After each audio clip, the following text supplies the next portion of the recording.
Ito po yung pangalawang Hilux, no? Ay, pangapat pala. Pangapat na Hilux to. Install natin ng head unit, 360 camera, alarm, central lock. Okay. Okay. Tingnan natin yung calibration niya. Ayan. Na maliwanag. Ayan. Paggabi. Click mo pa kaliwa, pre.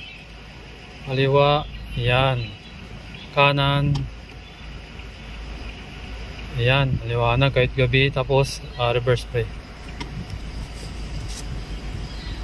Reverse. Ayan, no? Kitang kita. Okay, ayos. Ayan, harap. Ayan. Ayan, madilim to kahit sa parking. Yan maliwanag. Ayan, 3D Hilux 10 inches, no? 360 camera, saka head unit, 4 plus 64 octa-core processor, and then voice command, manually touch. Okay, naka bird's eye. Yan.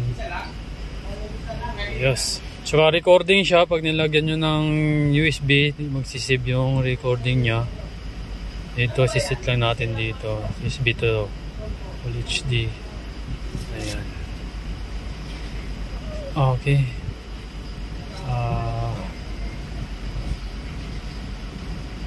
Yan, may pre tayo na front dashcam. Ito po siya. Yan, DVR pang Android na front dashcam. Yan, may floating din siya.